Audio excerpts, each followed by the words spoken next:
பரமபத வாசல் எனப்படும் சொர்க்கவாசல் திறப்பு நடைபெறும். வைகுண்ட ஏகாதசி விரதம் இருப்பவர்கள் ஏகாதசிக்கு முந்தைய நாளான தசமியன்று விரதத்தை தொடங்க வேண்டும். ஒருவேளை அதிக தளிகை இல்லாத பத்திய உணவாக உட்கொண்டு பெருமாளின் திருநாமங்களை சொல்லி சொல்லி நாள் முழுக்க அமைதியான தியானத்தை மேற்கொள்ள வேண்டும்.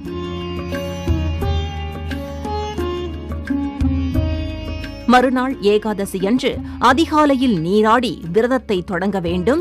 ஏகாதசி கடும் குளிர் மாதமான மார்கழியில் வருவதால் உடலுக்கு வெப்பம் கிடைக்க துளசியை சாப்பிட வேண்டுமாம். ஏகாதசி நாளில் துளசியை பறிக்கக்கூடாது என்பதால் முதல் நாளே துளசியை சேகரித்துக் கொள்ள வேண்டும். அன்று முழுநாள் உபவாசம் இருக்க வேண்டும். 7 முறை துளசி இலைகளை சாப்பிட வேண்டும் என்கிறார்கள். குளிர்ந்த நீர் குடிக்க தடையில்லை. முதியவர்கள் உடல்நிலைக்கு ஏற்ப பழங்கள் எடுத்துக் கொள்ளலாம்.